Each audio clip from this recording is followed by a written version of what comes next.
So the purpose of this video is to quickly show you the settings I like to use with my group when we play Ghost Recon Breakpoint. But let's just quickly take a look at this. I'll try to go through it as quick as I can for what I think is the best, most fun experience for a group. But we're going to go right here to Ghost Experience Parameters. First thing we're going to do is turn off the gear level. I do not want to play with gear level on. Okay, when I finally track down the P416, I just want to have that weapon. I don't want to find a better one later or anything like that. We're going to keep the enemies on advanced. Difficulty tactical right here. There's some custom settings we're going to get into. I like to play with one main weapon slot. It's much better if you're in a group, because then that kind of forces you to say, okay, if one of us is going to be a sniper, you got to carry a sniper rifle. If one of us is going to be kind of like a shotgun tank, then you got to carry the shotgun. But we enjoy playing that way. You can see here, bandages many.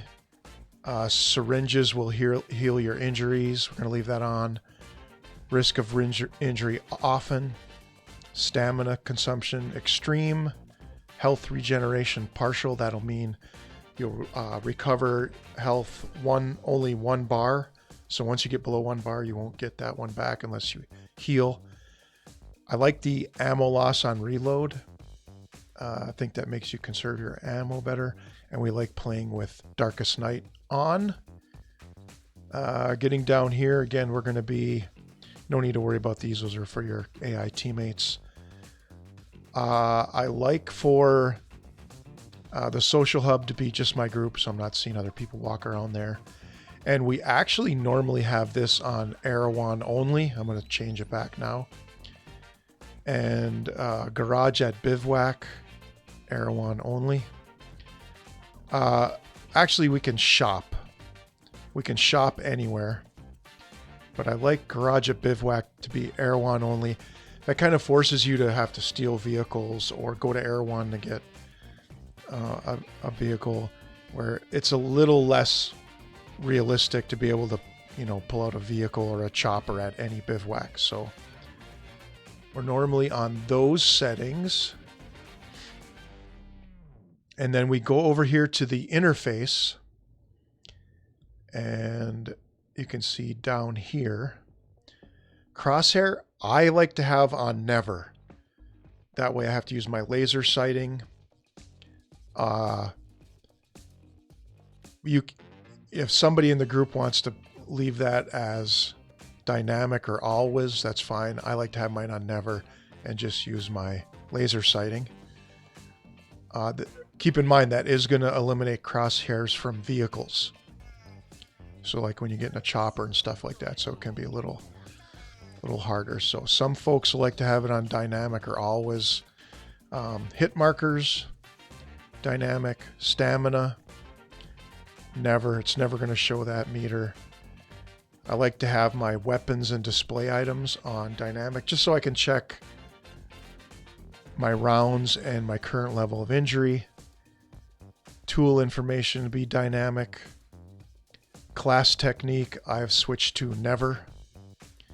Again, these are kind of, if people in the group want to have these as slightly different. The ones that are going to be big are a little further down. Mission reminder, I have on never, so I have to look at the map or pull it out with the correct key. These are the important ones right here. That's going to make it a lot more immersive.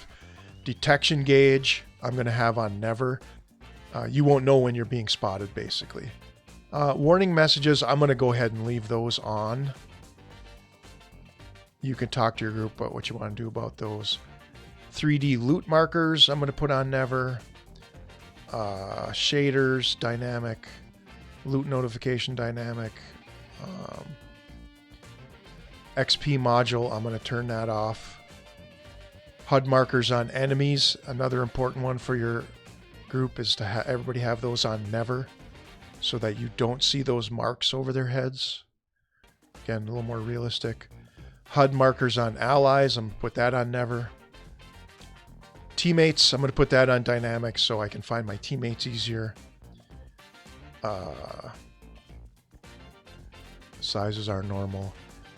HUD markers on objectives. Remember, those are HUD markers. So I'm going to leave those on dynamic instead of never. HUD markers communication. We're going to leave those on so we can mark stuff for each other. And you can see by turning a lot of this stuff off, you can make things a lot more realistic, where you would have to describe where the enemy was instead of just putting a mark over his head. HUD markers and alerts. I like putting that on never. HUD markers locations. I like that on never. Minimap I like to leave on always, but I like to leave it on light. So all I'm going to get is directions. Some people will turn that off completely, but if you're in a group, I like to be saying, okay, we need to head north or northeast or whatever it is. So you're not going to get that full map that shows all the enemies and everything. Detection clouds we're going to have on never. Enemy locations never. Ally icons never. TAC map, undiscovered locations, like to leave that on dynamic so they kind of highlight as we find them. Settlement backgrounds, none. And then this is all the co-op stuff. These notifications, we can put those on dynamic. Current location, put that on dynamic. Input reminders, dynamic.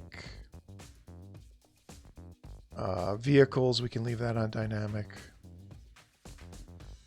And you can just kind of see some of my other settings here. PvP, we're going to skip that because we don't play PvP. Text chat's not a big deal. And then social and bivouacs, I think we already covered this, but let's... Right here, exploration mode. That's the one, not guided. This is big. Okay, because again, when I look at my map, let's double check here. Yeah, we've already gone through it. Tactical teams and bivouacs. Okay. Big one right here. Not guided. Okay, and then we already went through difficulty, tactical, and the interface.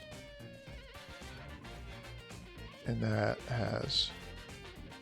You can leave this alone because you've adjusted all this stuff here. And then world parameters.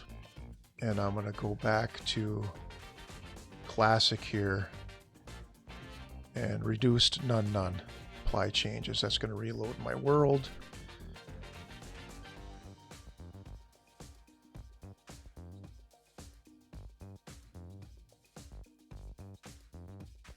So you can see there, I'm going to pin this mission. So when I go to the map and look at my missions, I've got that talk to Lacey is an orange mission. Now the reason it's showing up right here is I think because we already discovered it, or we already know where she is. But you can see my map's not covered with green, orange, and yellow destinations because I actually have to read the quest information to find that stuff. And again, that's the way I like to play and how we like to play in a group, me and my friends. So if you want to set up like that, you'll fit right in with the groups that I play with. That's the settings that we use.